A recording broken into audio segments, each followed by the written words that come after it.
What's up guys, welcome back. Today we are going to be doing a tier list of the new features coming in the Minecraft 1.19 update, which is supposed to drop sometime this summer. As you can see, I've got them all set out here on the side here. We're going to be putting them on the tier list here, and these are arranged alphabetically, and some of them just represent certain things. They're not like this specific block like this one, for example. But let's just get right into it. So first off, we have the LA or the alley. I don't really know which way you're supposed to say it, and I don't really care at this point, although that may change in the future. Basically, the LA was the mob that got voted in during the Minecraft Live 2021. It helps transport blocks for players from a certain location to another one, and it seems like it'll be really helpful for storage systems and redstone farms and things like that. So even though that's not my specialty, I'm sure I may end up using them in the future once that kind of gets involved in the next generation of farms and everything going forward. So although I'm sure this will be a really helpful mob, I'm not super excited about it at this point because I don't feel like I really understand its full potential, what it can be used for, but I am excited to see what it could do. So I think we're gonna go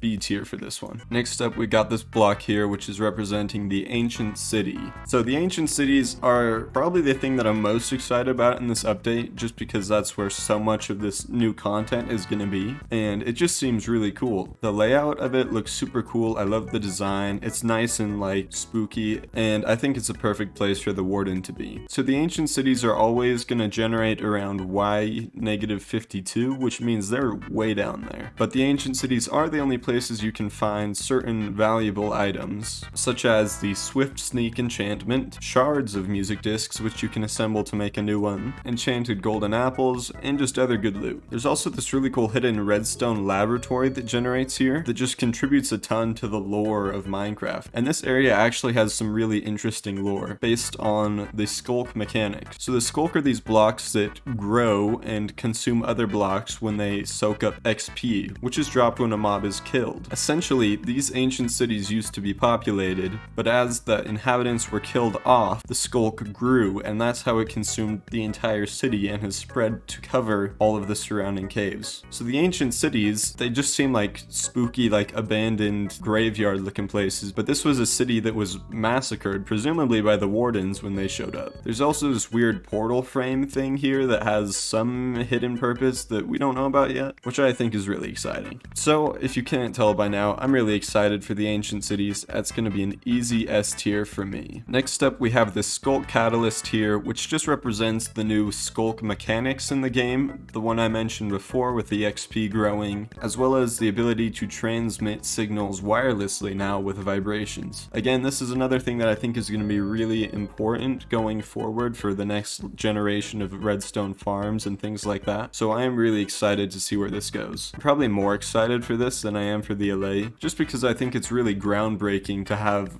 wireless redstone essentially. I'm really excited to see what the redstone community can do with this. So I'm gonna put this one in A tier. Alright, next up we have frogs. Frogs are so cool. I think they're one of the most unique mobs that's been put into Minecraft just because of the level of detail that goes into this single mob. So frogs are born as these eggs that are laid by other frogs obviously, and then they hatch into these tadpoles. And when the tadpoles mature, they grow into an adult frog, and the color of the adult frog varies based on the biome in which it is born. So I think that these frogs will add a lot more personality to Minecraft, even though there's already a lot of cool elements inside the game. I think this will really help enhance the swamps in particular to make them feel like their own new area, and I think that's going to be really great. So I'm going to put these guys in A tier. I love their design, I love the thought behind them and everything. Next up, when frogs eat baby magma cubes, they actually drop what is called a frog light. Now these frog lights have 3 different colors. They can be purple, they can be yellow, they can be blue, but I'm actually really excited about these because the number of light sources we have in Minecraft is pretty limited,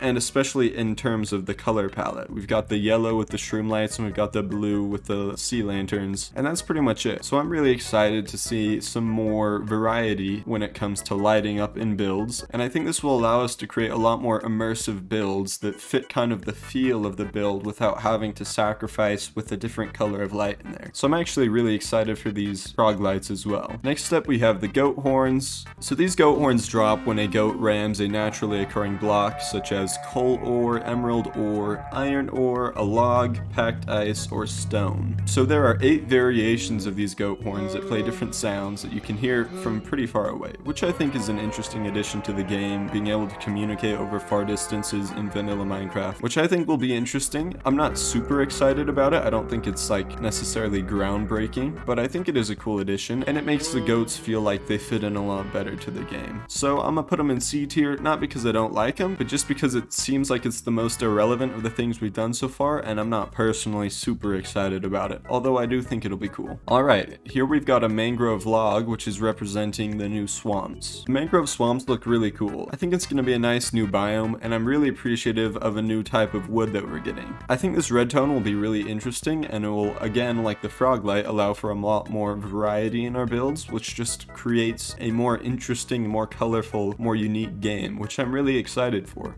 So the full package, the swamps, the logs, all that great stuff going in S tier. Alright, next up we have mud bricks. So mud is going to be really interesting because it allows us to get renewable clay, which is one of the things that's been pretty annoying to farm. I think that will be the most important use for mud in Minecraft, but I am really excited to have some more bricks in the game. When I first saw the design for the mud bricks, I immediately just thought of Sands of Time from Minecraft Championships, and I think just having another texture for bricks will do the same thing as the frog lights and the mangrove logs, just allow us to create more variety in our builds, and I think that's something that I'm really looking forward to as I'm looking to do some more building in the future. So I'm gonna put mud bricks in B tier. I'm excited for them, not as huge a change as some of this other stuff, but I think it's gonna be really awesome. Next up we have kind of a niche item, a new music disc coming to the game. This one's unique because you have to craft it from shards that you find in the ancient cities, which makes it a pretty hard item to get. This disc also contributes a ton to the lore I mentioned earlier. It seems to be a recording from when the city fell, and we can hear just chaos going on, wardens breaking out, people screaming, in what seems to be the event that wiped out all the inhabitants of this city. So really cool for lore, really unique new music disc, and I'm gonna put it in B tier just because it's kind of a niche item, right? It's not that impactful on the core Minecraft experience, but it is a really nice touch and something to give to the more engaged fans. Alright, next up we have the recovery compass. So the recovery compass is similar to that last music disc where you have to craft it from echo shards, which are also found in ancient cities, and a recovery compass will always point to the last location where you died. I think this is going to be super helpful because as someone who's played Minecraft for a long time casually, I have died a lot and lost a lot of stuff, and I really hate that. And so I think this is the perfect solution to that. It is going to be hard to find, but I think it's going to be worth it because it is a super helpful item and just something that I think Minecraft has been missing in the past. So I'm really excited for this one. I'm going to put it in A tier. Alright, next up we've got the Skulk down here. We've kind of talked about this before, but I think this one specifically is going to be really interesting because it allows us to store XP in a block. Mumbojumbo's already done a couple interesting videos where he constructs these Skulk farms to store XP en masse for whenever you need it. Let's say you die, you lose all your stuff, you need some more XP to go trade for some new loot. You just come over to your farm where you've got a bunch of this stored, break it all down, and you've got all your XP back. I realize you can also do this with more traditional mob grinders and things, but I think this adds for more variety to the game and more flavor with the lore that we've talked about. So I think it will be really interesting. I'm looking forward to see again how the community adapts to it and how much we can break the game with it. I think it'll be really interesting. So I'm gonna go B tier on this one. Alright, last up we have the Warden, the new boss of Minecraft, the most difficult mob to defeat, arguably, well not even arguably, the scariest mob in Minecraft, the one with the most